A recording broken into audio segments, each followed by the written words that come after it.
Praise the Lord समस्त को नमस्कार। आजिर एही सौभाग्यर समय सकाशु प्रभु को धन्यवाद दिए एवं आपण मानक कतिरे धन्यवाद अटे। आसंतु प्रिय बंधु प्रिय प्रभुंकर लोक माने प्रभुंकर वाक्य किछि ध्यान करिबा। आजिर प्रसंग काहीकि यीशु को जानिबा जरूरी।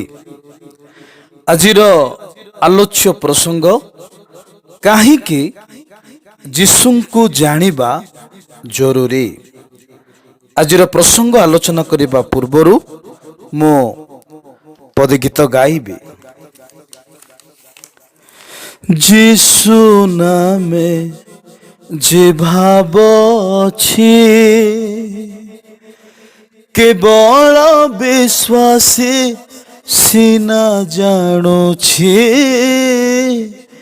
यीशु नामे जे भाव अछि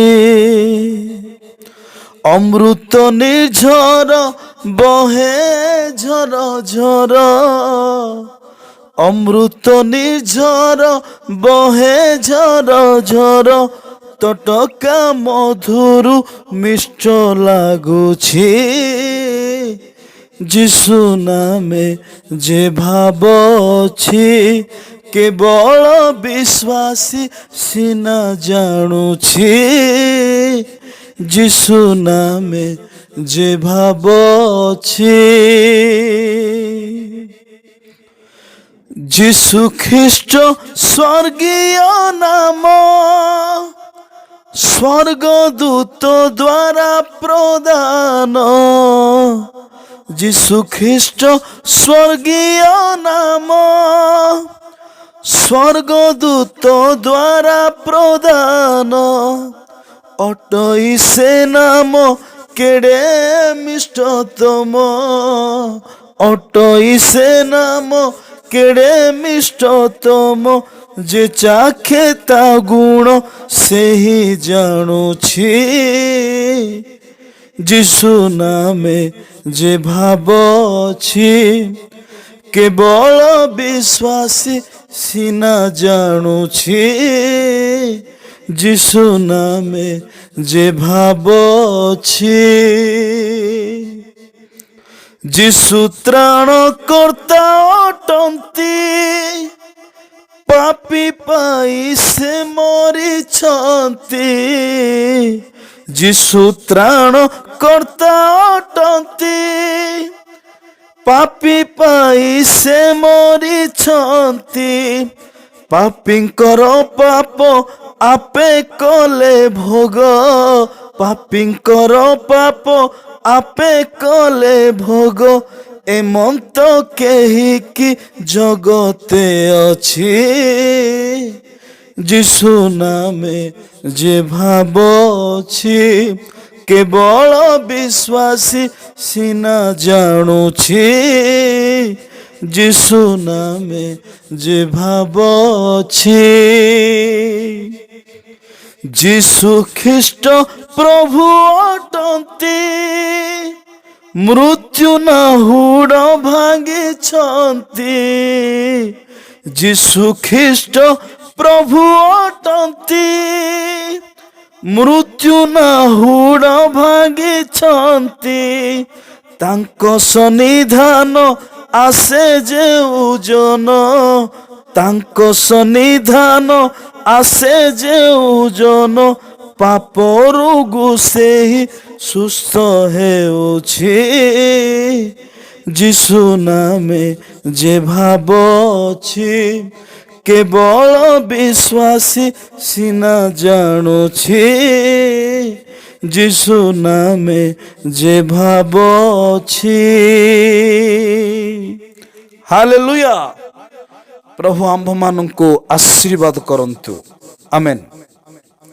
प्रिय प्रभुंकर लोक माने आम्भे माने जानू एवं जानिबा दरकार जे यीशु को जानिबा ही अनंत जीवन अटे। यीशु को जानिबा ही अनंत जीवन अटे।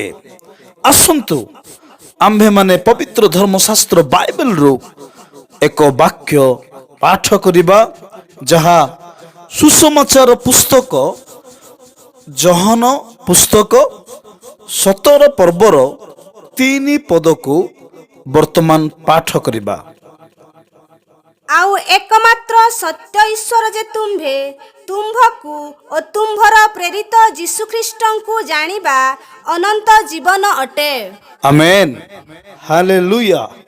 प्रिय बंधु, वाक्य आम्भ मानंकु शिक्षा दिए जे जीशुंकु जानिबा ही अनंत जीवन अटे। जदि कहीं जीशुंकु जानी नाही तेबे से अनंत जीवन पाई पारिबो नाही। अनेकों जीवन रे प्रश्न उंकी मारी पारे, अनंत जीवन माने कौन, अनंत जीवनर अर्थ कौन, यह मते अत्यावश्यक बा जरूरी अटे कि?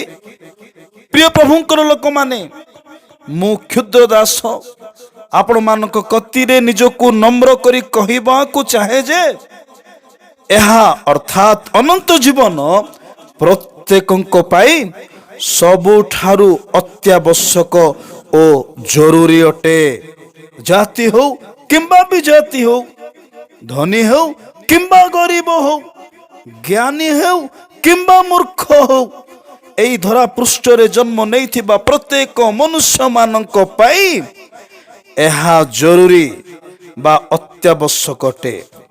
आसंतु प्रिय बंधु, अनंत जीवन माने कौन, एहार अर्थ कौन, वर्तमान आलोचना करिबा। प्रिय प्रभुंकर लोक माने आम्भे माने मने रखिबा दरकार, अनंत जीवन एक आत्मिक जीवन अटे जहार शेष नाही। अनंत जीवनर अर्थ चिरकाल बंची रहिबा, ईश्वरंकर सहित अनंत सहभागिता ही अनंत जीवन अटे। प्रिय प्रभुंकर लोक माने आम्भे माने मन रखिबा ओ जानिबा दरकार जे अनंत जीवन हेउछि ईश्वरंकर उपस्थिति मध्यरे चिरकाल आनंद सहकारे वास करिबा। सरल भाषा रे आपण मानंकु मु स्मरण करे देबा पई चाहे प्रभुंकर सहित अनंत काल वास करिबा ही अनंत जीवन अटे। किंतु प्रिय बंधु, दुखदायक विषय यह अटे जे जो माने अनंत जीवन पाही नाहंती, धिक से मानंकर जीवन, से माने प्रभुंकर उपस्थिति रु वंचित हेबे एवं अनंत मृत्यु अर्थात द्वितीय मृत्यु जहा अनंत अग्नि अटे सेथिरे से मानंकु निक्षेप करा जिवो। अनंत काल से अनंत अग्नि बा नरकरे से माने दंड भोगिबे, जंत्रणा पाइबे। प्रिय प्रभुंकर लोक माने मु एहा कहिबा को चाहे जे जो माने अनंत जीवन पाइबे नाही से माने अनंत काल लज्जा, अवज्ञा ओ दंड भोगिबे, नरक से मानकर स्थान हेबो। दानिएल पुस्तक 12 पर्वर 2 पद जदि आम्भे माने पढ़िबा जानिबा प्रिय बंधु, वाक्य आम्भ मानंकु शिक्षा दिए। मन रखिबा प्रिय बंधु, नरक एक आनंदर स्थान नुहे, नरक एक आनंदर स्थान नुहे। बाइबल प्रकाश करे, आज भी चित्कार करी कुहे, प्रतिध्वनि करे जे नरकरे कीट क्षय पाए नाही आउ अग्नि निर्वापित हुए नाही। मु आपण मानकर साहाय्य निमंते पढ़िबा को चाहे जहा जीशुंकर वचन, जीशुंकर दिव्य बाणी थिला। मार्क पुस्तक 9 पर्वर 43 रु 48 पर्यंत आपण मानकर साहाय्य निमंते मु पढ़िबा को चाहे। पुणी ତୁମ୍ଭର ହସ୍ତ ଯଦି ତୁମ୍ଭର ବିଘ୍ନର କାରଣ ହୁଏ ତେବେ ତାହା କାଟି ପକାଅ। ଦୁଇ ହସ୍ତ ଘେନି ନରକ ଅର୍ଥାତ୍ ଅନିର୍ବାଣ ଅଗ୍ନି ମଧ୍ୟକୁ ଯିବା ଅପେକ୍ଷା ବରଂ ପଙ୍ଗୁ ହୋଇ ଜୀବନରେ ପ୍ରବେଶ କରିବା ତୁମ୍ଭ ପକ୍ଷରେ ଭଲ। କାରଣ ନରକରେ ସେମାନଙ୍କର କୀଟ କ୍ଷୟ ପାଏ ନାହିଁ, ଆଉ ଅଗ୍ନି ନିର୍ବାପିତ ହୁଏ ନାହିଁ। ଆଉ ତୁମ୍ଭର ପାଦ ଯଦି ତୁମ୍ଭର ବିଘ୍ନର କାରଣ ହୁଏ ତେବେ ତାହା କାଟି ପକାଅ।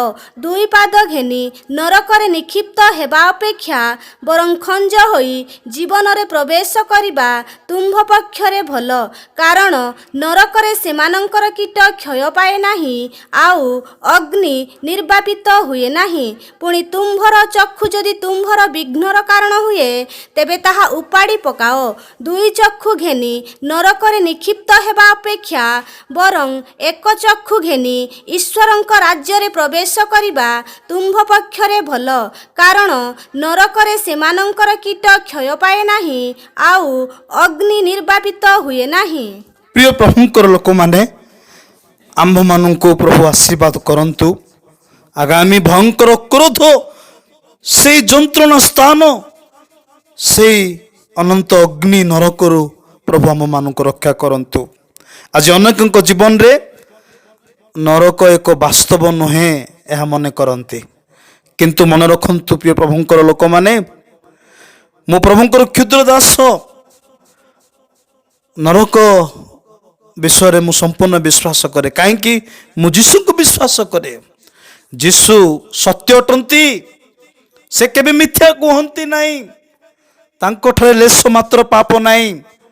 ସେ ଜଗତର ଲୋକ ନଥିଲେ, ସ୍ୱର୍ଗରୁ ଆସିଥିଲେ। ସେ ପବିତ୍ର ଈଶ୍ୱରଙ୍କର ପୁତ୍ର ଅଟନ୍ତି। ପ୍ରିୟ ପ୍ରଭୁଙ୍କର ଲୋକମାନେ, ଜଣେ ଭାଇ ମୋତେ ପ୍ରଶ୍ନ କରୁଥିଲେ, ଭାଇ ଆପଣ ନରକ ଦେଖିଛନ୍ତି କି? ମୁଁ ସିଧାସଳଖ ସେଇ ଭାଇକୁ ପ୍ରେମରେ ଉତ୍ତର ଦେଇଥିଲି, ମୁଁ ନରକ ଦେଖି ନାହିଁ ଭାଇ, ହେଲେ କେମିତି ନରକ ବିଷୟରେ ପ୍ରଚାର କରନ୍ତି? ମୁଁ ଯୀଶୁଙ୍କୁ ବିଶ୍ୱାସ କରେ। ଯୀଶୁ ନରକ ବିଷୟରେ ଶିକ୍ଷା ଦେଇଅଛନ୍ତି, ଯାହା ପବିତ୍ର ଧର୍ମଶାସ୍ତ୍ର ବାଇବେଲ ନରକ ବିଷୟରେ ବାରମ୍ବାର ପ୍ରଭୁ ତାଙ୍କରି ବାକ୍ୟ ଦ୍ୱାରା ଆମମାନଙ୍କୁ ଚିତ୍କାର କରି ଶିକ୍ଷା ଦିଅନ୍ତି। ନରକ ବାସ୍ତବ, ନରକ ସତ୍ୟ ଜାଣ, ପ୍ରସ୍ତୁତ ହୁଅ, ମନ ପରିବର୍ତ୍ତନ କର, ନରକରୁ ରକ୍ଷା ପାଅ ବୋଲି ବାରମ୍ବାର ଶିକ୍ଷା ଦିଅନ୍ତି। ପ୍ରିୟ ପ୍ରଭୁଙ୍କର ଲୋକମାନେ, ଯଦି ଆମ୍ଭେମାନେ ନରକରୁ ରକ୍ଷା ପାଇବା ପାଇଁ ଇଚ୍ଛା କରୁ ତେବେ ଅନନ୍ତ ଜୀବନ ପାଇବା ଦରକାର। ଯଦି ଅନନ୍ତ ଜୀବନ ପାଇବା ନାହିଁ, ନରକ କମ୍ପଲସରି ରହିଛି। ଏବଂ ଅନନ୍ତ ଜୀବନ ପାଇବାକୁ ହେଲେ ଯୀଶୁଙ୍କୁ ଜାଣିବା ଆମ୍ଭମାନଙ୍କର ଜରୁରୀ ଓ ଅତ୍ୟାବଶ୍ୟକ ଅଟେ। ଅନନ୍ତ ଜୀବନ ପାଇବାକୁ ହେଲେ ଯୀଶୁଙ୍କୁ ଜାଣିବା ଆମ୍ଭମାନଙ୍କର ଜରୁରୀ ଓ ଅତ୍ୟାବଶ୍ୟକ ଅଟେ। ତେବେ ପ୍ରିୟ ବନ୍ଧୁ, ମୁଁ ପ୍ରେମରେ ନିଜକୁ ନମ୍ର କରି ପ୍ରଶ୍ନ କରିବାକୁ ଚାହେଁ, ଆଜି କି ଆମ୍ଭେମାନେ ଯୀଶୁଙ୍କୁ ଜାଣୁ ଏବଂ ଅନନ୍ତ ଜୀବନ ପାଇବା ପାଇଁ ଇଚ୍ଛା କରୁ?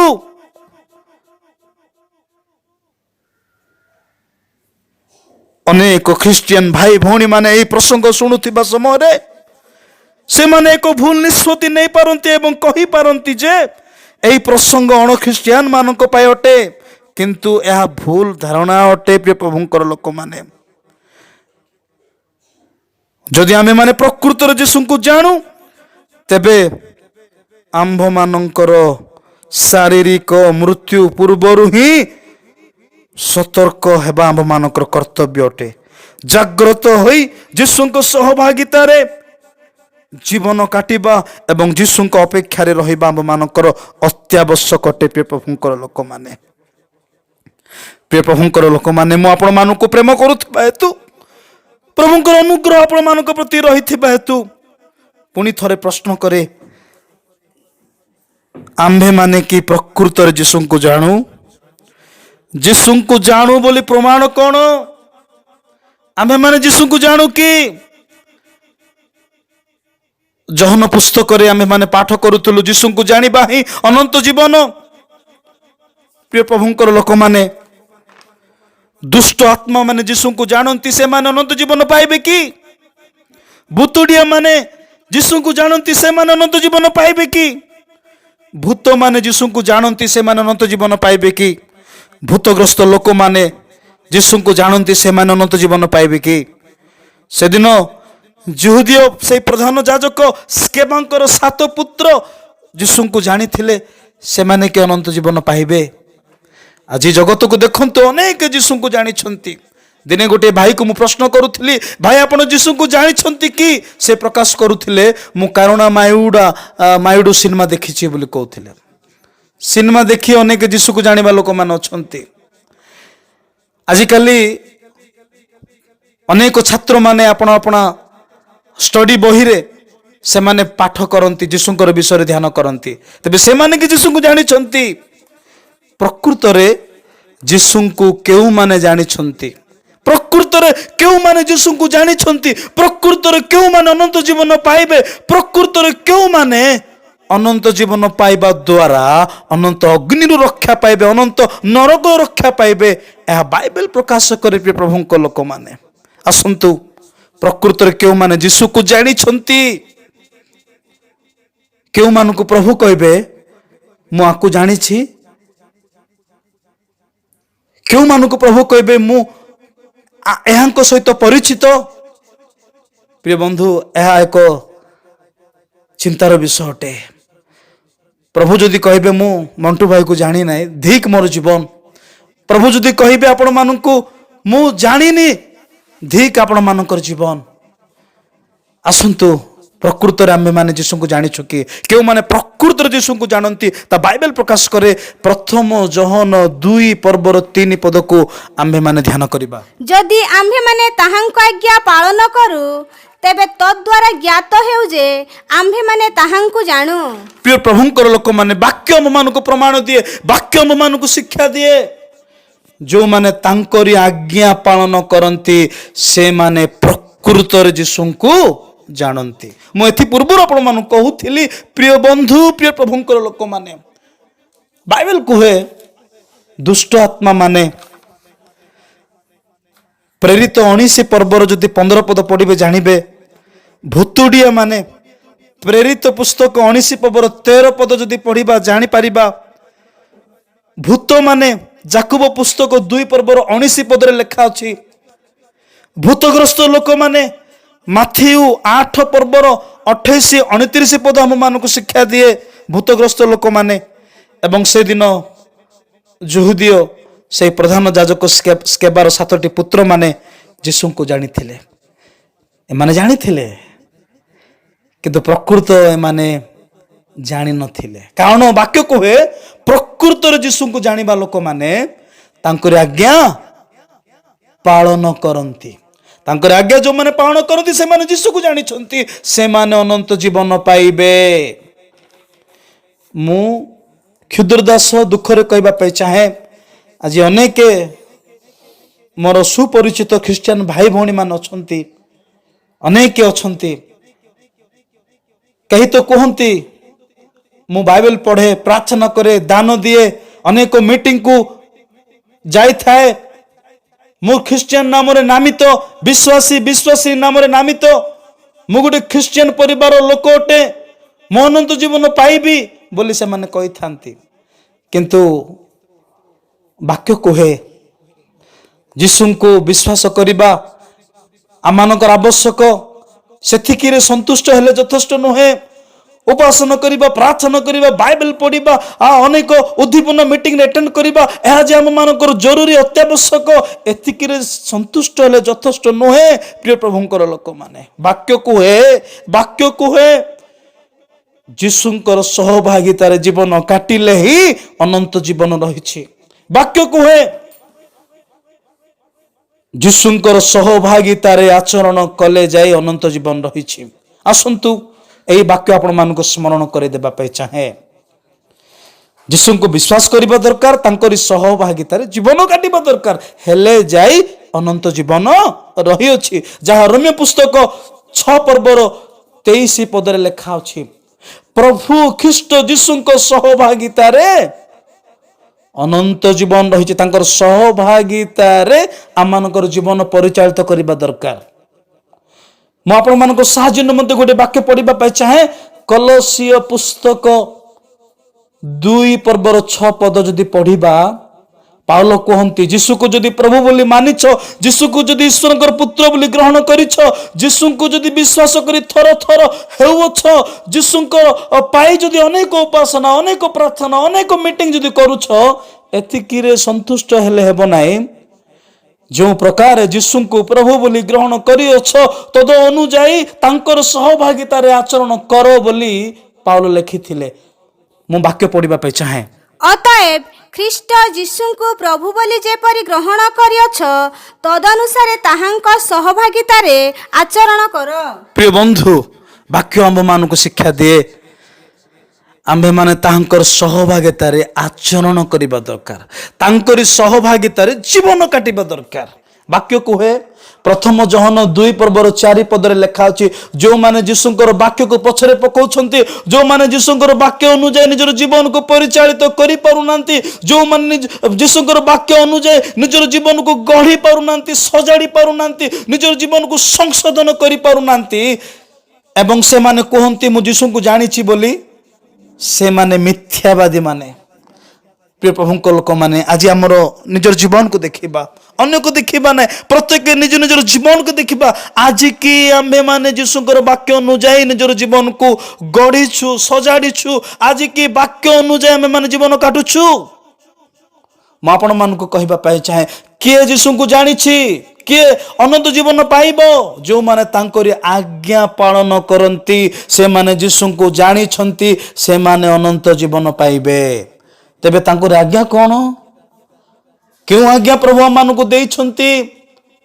ପ୍ରିୟ ପ୍ରଭୁଙ୍କ ଲୋକମାନେ, ପ୍ରଥମ ଜହନ 3:23, ପ୍ରଥମ ଜହନ 3:23 ଆମମାନଙ୍କୁ ଶିକ୍ଷା ଦିଏ ତାଙ୍କରି ଆଜ୍ଞା ଯୀଶୁଙ୍କୁ ବିଶ୍ୱାସ କରିବା ଏବଂ ତାଙ୍କରି ଆଜ୍ଞା ଅନୁସାରେ ପରସ୍ପରକୁ ପ୍ରେମ କରିବା। ଏହା ହିଁ ତାଙ୍କରି ଆଜ୍ଞା ଅଟେ।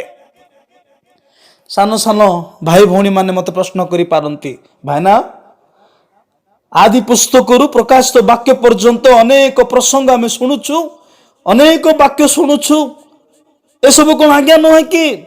ଏସବୁ କ'ଣ ପରମେଶ୍ୱରଙ୍କର ଅର୍ଡର, ଆଦେଶ ନୁହେଁ କି?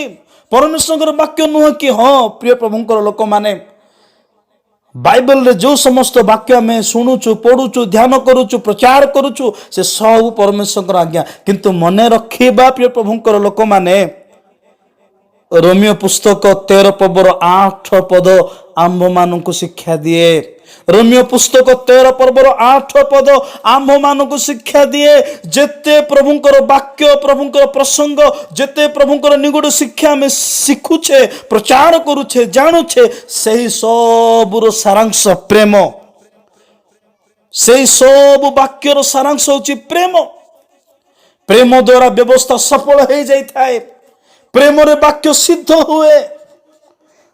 ଯୀଶୁଙ୍କୁ ଆମେ ବିଶ୍ୱାସ କରୁଛୁ, ଆନନ୍ଦର ବିଷୟ, ହେଲେ ତାଙ୍କରି ଆଜ୍ଞା ଅନୁଯାୟୀ ପରସ୍ପରକୁ, ପ୍ରତିବାସୀକୁ, ଆମ୍ଭମାନଙ୍କର ଶତ୍ରୁମାନଙ୍କୁ ଆମ୍ଭେମାନେ ପ୍ରେମ କରୁଛୁ କି? ତାଙ୍କରି ପବିତ୍ରତା ପ୍ରେମରେ ଆମମାନଙ୍କର ପଡ଼ୋଶୀକୁ, ପ୍ରତିବାସୀକୁ, ଆମମାନଙ୍କର ବିଶ୍ୱାସିନୀ ମାନଙ୍କୁ, ଯେଉଁମାନେ ପ୍ରଭୁଙ୍କର ସେବକ ସେବିକା ଭାବରେ ଅଛନ୍ତି, ଯେତେ ଯେଉଁମାନେ ଅଛନ୍ତି, ସେମାନଙ୍କୁ ଆମେ ପ୍ରେମ କରୁଛୁ କି? ଏହା ଆମ୍ଭେମାନେ ପ୍ରଶ୍ନ କରିବା ଦରକାର। ଅନ୍ୟକୁ ଯଦି ପ୍ରେମ କରିପାରୁନାହୁଁ, ତାଙ୍କରି ବାକ୍ୟ ଅନୁଯାୟୀ ଯଦି ଅନ୍ୟକୁ ପ୍ରେମ ଦେଖେଇ ପାରୁନାହୁଁ, ତେବେ ମୁଁ ଏତିକି କହିବା ପାଇଁ ଚାହେଁ, ଆମମାନଙ୍କର ବିଶ୍ୱାସ ଭୂତମାନଙ୍କ ପରି, ଦୁଷ୍ଟ ଆତ୍ମାମାନଙ୍କ ପରି, ଭୂତଗ୍ରସ୍ତ ଲୋକମାନଙ୍କ ପରି ହିଁ ଆମମାନଙ୍କର ବିଶ୍ୱାସ ଯୀଶୁଙ୍କ ପ୍ରତି ରହିଛି। ପ୍ରଭୁ ଚାହାନ୍ତି କାର୍ଯ୍ୟ ସାଧକ ବିଶ୍ୱାସ। ପ୍ରଭୁ ଚାହାନ୍ତି କାର୍ଯ୍ୟ ସାଧକ ବିଶ୍ୱାସ। ଯଦି ଆମଙ୍କର ବିଶ୍ୱାସ ପ୍ରଭୁଙ୍କ ପ୍ରତି ରହିଛି, ଯୀଶୁଙ୍କ ପ୍ରତି ରହିଛି, ଯୀଶୁଙ୍କୁ ଯଦି ଆମେ ଗ୍ରହଣ କରିଛୁ, ତେବେ ଆମମାନଙ୍କର ବିଶ୍ୱାସ ଆଚରଣରେ, କର୍ମରେ ପ୍ରକାଶିତ ହେବା ଦରକାର। ସେଥିପାଇଁ ଯାକୁବ କହିଲେ, ପ୍ରିୟ ପ୍ରଭୁଙ୍କ ଲୋକମାନେ, ସେଥିପାଇଁ ଯାକୁବ କହିଲେ, କର୍ମ ବିନା ବିଶ୍ୱାସ ମୃତ ଅଟେ। କର୍ମ ବିନା ବିଶ୍ୱାସ ମୃତ ଅଟେ। ଯାକୁବ 2:17 ଯଦି ଆପଣମାନେ ପଢିବେ ଜାଣିପାରିବେ। ଯାକୁବ 2:20 ଯଦି ପଢିବେ ଆପଣ ଜାଣିପାରିବେ, କର୍ମ ନଥାଇ, ଆଚରଣ ନଥାଇ ଆମେ ଯୀଶୁକୁ ଜାଣିଛୁ, ଯୀଶୁକୁ ବିଶ୍ୱାସ କରୁଛୁ, ଆମେ ଗିର୍ଜା ଯାଇଥାଉ, ପ୍ରାର୍ଥନା କରୁଥାଉ, ବାଇବେଲ ପଢିଥାଉ, ଦାନ ଦେଇଥାଉ, ଅନେକ କଥା ମାନେ କହିଥାଉ, କିନ୍ତୁ ତାଙ୍କରି ବାକ୍ୟ ଅନୁଯାୟୀ ଆମମାନଙ୍କର ଆଚରଣ ଥିବା ଦରକାର। ଆଉ ତାଙ୍କରି ବାକ୍ୟ ତାଙ୍କରି ଆଜ୍ଞା ହେଉଛି ପ୍ରେମ। ଆଜିକି ଆମମାନେ ପ୍ରେମ କରୁଛୁ ଅନ୍ୟକୁ, ଆତ୍ମତୁଲ୍ୟ ପ୍ରେମକୁ ଆଜି ପ୍ରତିବାସିକ ମାନେ କରୁଛୁ। ପ୍ରିୟ ପ୍ରଭୁଙ୍କର ଲୋକମାନେ, ଆପଣମାନଙ୍କୁ ମୁଁ ସ୍ମରଣ କରାଇଦେବା ପାଇଁ ଚାହେଁ, ଯାକୁବ କହିଲେ, ଯାକୁବ 2 ପର୍ବର 24 ପଦ ଯଦି ପଢ଼ିବା, ଗୋଟେ ବ୍ୟକ୍ତି ବିଶ୍ୱାସ ଦ୍ୱାରା କେବଳ ଧାର୍ମିକ ଗଣିତ ହୁଏ ନାହିଁ, ବିଶ୍ୱାସ ସହିତ କର୍ମ ଏବଂ ଆଚରଣ ଦ୍ୱାରା ଧାର୍ମିକ ହେଇଥାଏ, ଧାର୍ମିକ ଗଣିତ ହେଇଥାଏ ଗୋଟେ ବ୍ୟକ୍ତି। ସେଥିପାଇଁ ଆସନ୍ତୁ ମୁଁ ପାଠ କରିବା ପାଇଁ ଚାହେଁ, ଯାକୁବ 2 ପର୍ବର 24 ପଦ ଆମମାନଙ୍କୁ କ'ଣ ଶିକ୍ଷା ଦିଏ? କେବଳ ବିଶ୍ୱାସ ଦ୍ୱାରା ମନୁଷ୍ୟ ଧାର୍ମିକ ଗଣିତ ନ ହୋଇ କର୍ମ ଦ୍ୱାରା ଯେ ଧାର୍ମିକ ଗଣିତ ହୁଏ, ଏହା ତୁମ୍ଭେମାନେ ଦେଖୁଅଛ। ପ୍ରିୟ ପ୍ରଭୁଙ୍କର ଲୋକମାନେ, କେବଳ ବିଶ୍ୱାସ କଲେ ଯଥେଷ୍ଟ ନୁହେଁ। ବିଶ୍ୱାସ କରିବା, ଯୀଶୁଙ୍କର ସହଭାଗିତାରେ ଜୀବନ କାଟିବା, ଆମମାନଙ୍କର ବ୍ୟକ୍ତିଗତ ଜୀବନରେ, ପାରିବାରିକ ଜୀବନରେ, ମାଣ୍ଡଳିକ ଜୀବନରେ, ସାମାଜିକ ଜୀବନରେ, ପ୍ରତ୍ୟେକ ଜାଗାରେ, ପ୍ରତ୍ୟେକ ସମୟରେ ଏହି ବିଶ୍ୱାସର ଜୀବନ ଦେଖାଯିବା ଦରକାର। ଏହି ଆଲୋକର ଜୀବନ ଦେଖାଯିବା ଦରକାର। ପ୍ରିୟ ପ୍ରଭୁଙ୍କ ଲୋକମାନେ, ମୁଁ ଏହା କହିବା ପାଇଁ ଚାହେଁ, ପ୍ରିୟ ବନ୍ଧୁ, ମୁଁ ଏହା କହିବା ପାଇଁ ଚାହେଁ, କର୍ମ ନ କଲେ ପ୍ରଭୁ କହିବେ ନିର୍ଭୋଧ ଲୋକମାନେ ବୋଲି କହିବେ। ଯଦି କର୍ମ ଆମଠାରେ ନାହିଁ, ଦୁଷ୍ଟ ବୋଲି ମଧ୍ୟ ପ୍ରଭୁ କ'ଣ କରିବେ? ଆମମାନଙ୍କୁ କହିବେ। କର୍ମ ଯଦି ନାହିଁ, ପ୍ରଭୁଙ୍କ ଦୃଷ୍ଟିରେ ଦୁଷ୍ଟ ତୁଲ୍ୟ ଆମମାନେ ହେଇଛୁ। କର୍ମ ଯଦି ଆମମାନଙ୍କ ଜୀବନରେ ନାହିଁ, ପ୍ରଭୁଙ୍କ ଦୃଷ୍ଟିରେ ଏକ ନିର୍ଭୋଧ ଲୋକ ପରି ହିଁ ଆମମାନେ ରହିଅଛୁ। ଶେଷ କଥା ମୁଁ ଆପଣମାନଙ୍କୁ କହିବା ପାଇଁ ଚାହେଁ, ରୋମିଓ ପୁସ୍ତକ 6 ପର୍ବର 22 ପଦ ଆମମାନଙ୍କୁ ଶିକ୍ଷା ଦିଏ। ଦିନେ ଆମେ ପାପର ଦାସ ଥିଲୁ, ଈଶ୍ୱରଙ୍କର ଦାସ ହେଇନଥିଲୁ। କିନ୍ତୁ ପାପର ଦାସ ନ ହେଇ ଈଶ୍ୱରଙ୍କର ଦାସ ଯଦି ହେବା, ପାପରୁ ଯଦି ଫେରିବା, ସବୁ ପ୍ରକାର ଅଧର୍ମ, ସବୁ ପ୍ରକାର ପାପ ଅପରାଧରୁ ଯଦି ଫେରିବା, ସବୁ ପ୍ରକାର ମିଥ୍ୟାରୁ ଯଦି ଫେରିବା, ସବୁ ପ୍ରକାର ଅସାରରୁ ଯଦି ଫେରିବା, ପ୍ରଭୁଙ୍କର ଚାଲରେ ଯଦି ଜୀବନ କାଟିବା, ତେବେ ଅନନ୍ତ ଜୀବନ ରହିଅଛି। ଏହି ବାକ୍ୟ ପଢ଼ି ଆଜିର ପ୍ରସଙ୍ଗକୁ ମୁଁ ଶେଷ କରିବା ପାଇଁ ଚାହେଁ। ଆଜିର ବାକ୍ୟର ସାରାଂଶ ଏହା ଅଟେ, ଯୀଶୁଙ୍କୁ ଜାଣିଛୁ, ଆନନ୍ଦର ବିଷୟ, ହେଲେ ତାଙ୍କରି ବାକ୍ୟ ଯଦି ପାଳନ କରିନାହୁଁ, ତାଙ୍କରି ବାକ୍ୟ ଯଦି ଆମଙ୍କର ଜୀବନରେ ଦେଖାଯାଉ ନାହିଁ, ତାଙ୍କରି ବାକ୍ୟ ଅନୁଯାୟୀ ଯଦି ଆମଙ୍କର ଜୀବନ ନାହିଁ, ତେବେ ଆମେମାନେ ଏକ ମିଥ୍ୟାବାଦୀ ଅଟୁ, ଅନନ୍ତ ଜୀବନ ପାଇପାରିବା ନାହିଁ। ସେଥିପାଇଁ ତାଙ୍କରି ବାକ୍ୟ ପାଳନ କରିବା ପାଇଁ ଚେଷ୍ଟା କରୁ, ପାପକୁ ଘୃଣା କରୁ, ପାପରୁ ଫେରୁ। ଆସନ୍ତୁ ଆମେ ପାଠ କରିବା ରୋମିଓ 6 ତାର 22 ପଦ। କିନ୍ତୁ ଏବେ ପାପର ଅଧୀନତାରୁ ମୁକ୍ତ ହୋଇ ଈଶ୍ୱରଙ୍କ ଦାସ ହେବାରୁ ତୁମ୍ଭେମାନେ ପବିତ୍ରତା ଉଦ୍ଦେଶ୍ୟରେ ଫଳ ପାଉଅଛ, ଆଉ ଏଥିର ପରିଣାମ ଅନନ୍ତ ଜୀବନ। ପ୍ରିୟ ପ୍ରଭୁଙ୍କ ଲୋକମାନେ, ଏଥିର ପରିଣାମ ଅନନ୍ତ ଜୀବନ। ପାପରୁ ଫେରିବା, ଈଶ୍ୱରଙ୍କର ଦାସ ହେବା, ଏହାର ଫଳାଫଳ ହେଉଛି ଅନନ୍ତ ଜୀବନ। ଯେଉଁମାନେ ଅନନ୍ତ ଜୀବନ ପାଇବେ, ସେମାନେ ଈଶ୍ୱରଙ୍କର ସହିତ ଅନନ୍ତ କାଳ ସ୍ୱର୍ଗରେ ବାସ କରିବେ, ସେହି ଆନନ୍ଦର ସ୍ଥାନରେ ବାସ କରିବେ। କିନ୍ତୁ ଯେଉଁମାନେ ଅନନ୍ତ ଜୀବନ ପାଇବେ ନାହିଁ, ସେମାନେ ନରକ ଯିବେ, ଅନନ୍ତ କାଳ ନରକରେ କଲବଲ ହେବେ, ଯନ୍ତ୍ରଣା ସ୍ଥାନରେ ଦଣ୍ଡ ଭୋଗିବେ, ଲଜ୍ଜା ଅବଜ୍ଞା ଭୋଗିବେ। କିନ୍ତୁ ଅନନ୍ତ ଜୀବନ ଯଦି ଆମମାନେ ପାଇବା, ତେବେ ଧନ୍ୟମାନଙ୍କର ଜୀବନ ଯୀଶୁଙ୍କ ସହିତ ଆନନ୍ଦ କରିବା। ତେବେ ଆସନ୍ତୁ ପ୍ରିୟ ପ୍ରଭୁଙ୍କ ଲୋକମାନେ, ଅନନ୍ତ ଜୀବନ ପାଇବା ପାଇଁ ଏକମାତ୍ର ଉପାୟ ଯୀଶୁଙ୍କ ସହଭାଗିତାରେ ଜୀବନ କାଟିବା। ଯୀଶୁଙ୍କ ବିନା ଆମେ ଅନନ୍ତ ଜୀବନ କେହି ବି ପାଇପାରିବା ନାହିଁ। ପ୍ରଭୁ ଆମମାନଙ୍କୁ ଆଶୀର୍ବାଦ କରନ୍ତୁ। ମୁଁ ପଦେ ପ୍ରାର୍ଥନା କରିବି। ସ୍ୱର୍ଗବାସୀ ସ୍ୱର୍ଗୀୟ ପିତା ପରମେଶ୍ୱର, ଧନ୍ୟବାଦ ଦଉଛୁ ବାପା, ମୁଁ ଦୀନ ଦାସ, ମୁଁ କ୍ଷୁଦ୍ର ଦାସ ପ୍ରଭୁ, ମୁଁ ମାଟିର ପାତ୍ର, ଧୂଳି ଠାରୁ ହୀନ। ଏଇଭଳି ପାପୀ ମନୁଷ୍ୟକୁ ତୁମେ ପ୍ରେମ କଲ, ତୁମର ଅନୁଗ୍ରହ ଦୟାରେ ତୁମର ପରିଚୟ ଦେଇ ନିଜର କରି ଏପର୍ଯ୍ୟନ୍ତ ଆଣିଛ। ବାପା ଧନ୍ୟବାଦ ଦଉଛି।